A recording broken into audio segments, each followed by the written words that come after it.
పరిశుద్ధ గ్రంథమైనటువంటి బైబిల్లోని 4వ పుస్తకం సంఖ్యాకాండం. ఆంగ్లం మాధ్యమంలో దీనిని బుక్ ఆఫ్ నంబర్స్ గాను, హీబ్రూ యొక్క శీర్షికలో బిమిడ్బార్ అని పేర్కొనబడినది. హీబ్రూ శీర్షిక బిమిడ్బార్, సంఖ్యాకాండము, బుక్ ఆఫ్ నంబర్స్. దీని అర్థము అరణ్యములో. పుస్తకము యొక్క మొదటి అధ్యాయం మొదటి వచనంలోని 4వ పదము నుంచి బిమిడ్బార్ అనేటువంటి హీబ్రూ శీర్షిక దీనికి ఆపాదించబడినది.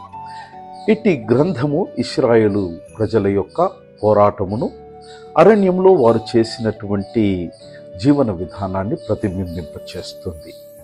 బుక్ ఆఫ్ నంబర్స్ లేదా సంఖ్యాకాండము బైబిల్ యొక్క 4వ పుస్తకం, యూదుల తోరా యొక్క 4వ పుస్తకం. నంబర్స్ అనేటువంటి ఆంగ్ల పేరు గ్రీకు యొక్క అనువాదం సెప్టూజియంట్ నుండి వచ్చింది. సెప్టూజియంట్ యొక్క శీర్షిక అరిథోమై. దీని అర్థం అక్షరార్థంగా సంఖ్యలు, నంబర్స్. మరియు ఈ పుస్తకము అనేక గణాంకాలు మరియు సంఖ్యలకు సంబంధించినటువంటి వివరాలను సూచిస్తుంది. ఇది మొదటి 4 అధ్యాయాలలో పేర్కొన్నటువంటి జనాభా లెక్కల తర్వాత పుస్తకం యొక్క నేపథ్యముగా ఈ పేరు దీనికి పెట్టబడింది.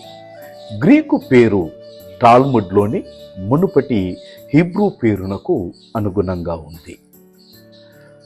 సంఖ్యాకాండంలో మొదటి జనన గణన 1444 క్రీస్తు పూర్వం వసంతకాలములో తీసుకోబడినది. మోషే ఆధ్వర్యంలో ఐగుప్తీయులు ఈజిప్టు బానిసత్వమును విడిచిపెట్టి సుమారు 1 సంవత్సరము తర్వాత, అనంతరం మోషే చనిపోవడానికి ముందు 2వ జనాభా గణన జరిగింది. ఈ పుస్తకం గురించినటువంటి విషయం నూతన నిబంధనలో పుస్తకాలలో 73 సార్లు, నూతన నిబంధనలోని 4 పుస్తకాల్లో పేర్కొనబడినది. దేవుడు తన యొక్క గణనలో నిన్ను గణపరిచినాడు. ఆమేన్. పరిశుద్ధ గ్రంథమైనటువంటి బైబిల్లోని 4వ పుస్తకం సంఖ్యాకాండం. ఆంగ్లం మాధ్యమంలో దీనిని బుక్ ఆఫ్ నంబర్స్ గాను, హీబ్రూ యొక్క శీర్షికలో బిమిడ్బార్ అని పేర్కొనబడినది. హీబ్రూ శీర్షిక బిమిడ్బార్, సంఖ్యాకాండము, బుక్ ఆఫ్ నంబర్స్. దీని అర్థం